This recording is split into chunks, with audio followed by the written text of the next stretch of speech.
लेकिन डायग्राम भी बनाओ। हो सकता है उस आंसर में कहीं कोई ऐसी कमी वो निकाल दे जाए कि तुम्हारा एक नंबर कट जाए। एक नंबर से भी बहुत कुछ हो जाता है, तो डायग्राम बनाओ, उतना देकर एग्जाम तुमसे प्रभावित हो जाएगा। ये 10th 12 सभी के लिए टिप्स होती हैं। अब 12th वालों के लिए केमिस्ट्री, अब 12th वालों के लिए स्पेशली बता दें कि हम केमिस्ट्री पढ़ाते भी हैं अपने यूट्यूब चैनल पर, उत्कर्ष एजुकेशन हब नाम से चलता है हमारा चैनल चलता है। और बाकी हमने प्रीवियस ईयर पेपर भी डाल दिया है, स्पेशली केमिस्ट्री। ठीक है, बाकी सब्जेक्ट्स तो मैं डालता रहता हूँ, लेकिन स्पेशली केमिस्ट्री में। और केमिस्ट्री के लिए डाउट क्लास में चलाऊंगा मैं भी। और फिजिकल में इजीली जो है 92 या 95 नंबर लाना बहुत आसान होता है। हम लोग तो पढ़े भी नहीं थे, लास्ट में पढ़ गए थे फिजिकल में और 95 नंबर आए थे फिजिकल में। तो फिजिकल बहुत आसान सब्जेक्ट है। 3 दिन में आप कर लोगे पूरा। देखो ये सब टफ नहीं होता है, टफ आपका होता है केमिस्ट्री और फिजिक्स, है ना, मैथ्स। हाँ, 12th की मैथ्स के लिए बता दें कि उसमें आप लोग की 2 बुक्स होगी ना, चलो भाई तैयार करो। लेकिन उसमें मैथ में कोशिश ये करना कि जैसे जो हम आपको PYQs भेजेंगे वो हमारे टाइम के हैं, तो उसमें कुछ ऐसे होते हैं क्वेश्चन जो हर साल रिपीट होते हैं। जैसे कैलकुलस क्वेश्चन जो होते हैं आपके, कैलकुलस के क्वेश्चन आप बहुत सारे रिपीट होते हैं। खासकर जो अलग किताब आती है, जैसे आर डी शर्मा आता है, एक्सचांज आती है, इन सबसे बहुत से क्वेश्चन आ जाते हैं उसमें। तो वो चीज़ हम लोग भेजेंगे, हम लोग पास हैं वो। हाँ, बाकी क्वेश्चंस देखो, अगर तुम PYQs लगा रहे हो तो ऐसा है कि तुम्हारा अच्छा नंबर आना तय है, क्योंकि क्वेश्चन बोर्ड इतना नहीं टफ करता है कि क्वेश्चन आपके जो है हर बार बदलता जाए, वो रिपीट होते जाते हैं, वो आपका अच्छे से हो जाएगा मैथ्स। इसके लिए डरो मत, क्योंकि 12th बायो ओनली है, बायो 12th में कोई नहीं है, कोई नहीं है 12th तो मैथ्स वाले हैं। और भी टिप्स, और आपको कुछ डाउट हो तो बताइए, आप और कुछ टिप्स दे दें। प्रेजेंटेशन देखो, कॉपी की प्रेजेंटेशन बनाने, जैसे आंसर लिखना है तो आंसर में जो सबसे अच्छा पार्ट है उसको शुरुआत में लिखो, उसके बाद ऐसे लिखो, मार्जिन वगैरह अपना कर देना, फिगर बना देना। कॉपी में कोई भी चीज लिखो उसकी हेडलाइन जरूर डालो, ठीक है। और कोशिश स्टार्टिंग के पन्ने बहुत अच्छे लिखने हैं। बाद के पन्ने आपकी राइटिंग खराब हो रही है, मतलब ये कि स्टार्टिंग के पन्ने बहुत अच्छे होने चाहिए। अच्छा लिखो, फर्स्ट इंप्रेशन से लास्ट इंप्रेशन होता है ना, तो इसीलिए स्टार्टिंग में कॉपी बनाओ, क्वेश्चन तो बहुत अच्छे लिखने आपको लिखने हैं। और कुछ लग रहा हो किसी चीज में, कोई डर लग रहा हो किसी चीज को लेकर? 15 दिन में सिलेबस कैसे कंप्लीट 15 दिन में सिलेबस कैसे कंप्लीट करें?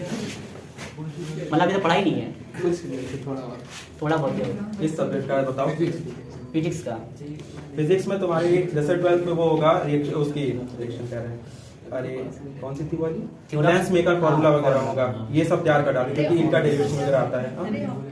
हाँ, रे ऑप्टिक्स वगैरह, ये सब जो है चैप्टर का पूरा डेरिवेशन आता है और बहुत ही ज्यादा नंबर होता है। फिगर तैयार कर डालो, ना पूरी वो कर सकते हो, फिगर तैयार करो, फिगर बना के आओ। मतलब समझ लो आप कॉपी में अपना 100% जितना ज्ञान आता है वो सब उस कॉपी में लिख दो।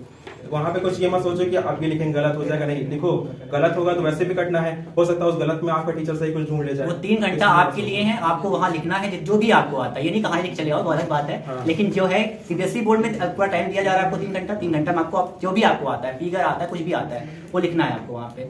और वहाँ पर टीचर पर कॉपी जाएगी तो आपको वहाँ नंबर देगा वो, जितना सही रहेगा, ठीक है। उस चीज के ऊपर 10th वालों को डाउट है। और स्ट्रेस कम लो भाई, स्ट्रेस जितना लोगे उतना समझ में आएगा, ये तो आपको चढ़ ही नहीं दिमाग में, आराम से पढ़ो, स्ट्रेस कम लो। स्ट्रेस जितना लोगे दिमाग में कुछ नहीं चढ़ेगा। हम लोग के टाइम पे भी ये था, क्योंकि अब टर्म 1 बेकार चला गया था, अब टर्म 2 में ही जितना कर सकते थे, और उसमें भी दिसंबर फरवरी, है ना, बहुत कम टाइम, जनवरी इतना ही था। मेरा MCQ के लिए कुछ बताइए, MCQ बहुत टाइम चला जाता है। तो MCQ और क्या रहा है, असर्शन रीजन केस बेस्ड, कई बेस पे बात होता है। असर्शन रीजन MCQ में तो देखो भाई, उसमें तो यही होता है कि जो सही तो सही, गलत तो गलत, है ना। तो उसमें यही कर सकते हैं कि थोड़ा सा क्वेश्चन से रिलेट करने की कोशिश करो। क्वेश्चन कभी कभी होता है, कहते हैं सवाल में जवाब छुपा होता है, तो ऐसा होता है कभी कभी, देखो ध्यान से उसको आंसर मिलेगा। बाकी इसमें तो देखो जितना नॉलेज करेक्ट होगी उतना ही सही होगा, इसमें तो कोई पहले तो आप ऑप्शन देखो ही ना, आप क्वेश्चन पढ़ो, ऑप्शन देखो ही ना। आपको जो आपके माइंड में आता है कि आपने MCQ कहीं ना कहीं पढ़ा होगा कुछ चीज के बारे में, आपके माइंड में जो आता है आप देखो, उसमें आंसर अगर मिल रहा है तो टिक कर दो। ये एलिमिनेशन कर सकते हो उसमें, ये कॉम्पिटिशन लेवल तक बता रहे हैं हम। मैथ में तो ये होता है कि आपको जो है अपने आंसर देखा, उसके बाद में लगाया, लेकिन इसमें यही होता है, हम लोग को ये बताया जाता है, आप लोग कॉम्पिटिशन तैयारी कर रहे हैं, हम लोग बताया जाता है कि आपको पहले क्वेश्चन पढ़ना है, अपनी आंखें बंद करनी है, और जो भी आपको आता है, जो भी लगता है कि हमने यहाँ से पढ़ा हुआ है, जैसे हिस्ट्री में बता रहे हैं, हम लोग हिस्ट्री पढ़ते हैं, तो हिस्ट्री में बताया जाता है कि हाँ आपको जो भी आपको लगता है कि हाँ ये आंसर सही है, तो उसमें वो मिल जाएगा आपको वहाँ पर, ठीक है। केस बेस के लिए, केस बेस देखो वहाँ लिखा होता है आपका, ठीक है ना, 4 क्वेश्चन मिलेंगे, ऊपर लिखा रहता है पूरा, उसमें जो भी आपको रहेगा आपका, ठीक है। उससे थोड़ा ढूंढो कि क्या है उसके अंदर, क्या ऑप्शन क्या आ सकते हैं उसमें, और कुछ बताओ। हाँ जी, इसका तो शॉर्टकट नहीं हो सकता ना, कुछ चीजें तो आपको करनी पड़ेगी। हाँ भाई, मेन फोकस थ्योरी पे करोगे तो हो जाएगा पूरा, आप तो कर सकते हो। और इंटरनल वगैरह के जो मार्क्स होते हैं वो तो हर स्कूल वाले देखो देते ही हैं। हाँ, वो बात अलग है कि आप प्रैक्टिकल था गए नहीं, तो उसमें तो मिनिमम देंगे, लेकिन इंटरनल में अच्छे नंबर देते हैं। 10th वालों के लिए जब 11th में जाएंगे तुमको 11th पढ़ना चाहिए, नहीं पढ़ना चाहिए?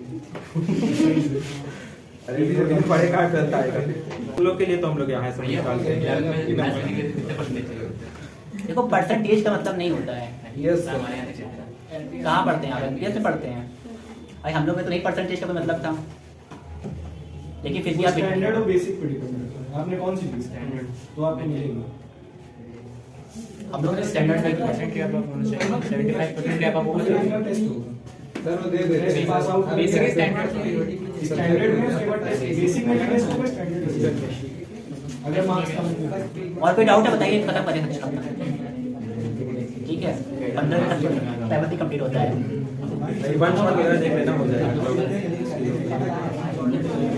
चलना है। ठीक है। अब आप लोग अपना भी तो इंट्रोडक्शन दे दो, कौन किस स्कूल से है? From SGS. एसजेएस। आप St. James. सेंट जेम्स में हो? किस 12th में हो? कौन है क्लास टीचर? Venuka. प्रेरणा मैम होगी ना प्रिंसिपल? हम लोग के टाइम भी थे। हाँ, टर्म 1 हमारा डीएमपीएस में ही हुआ था।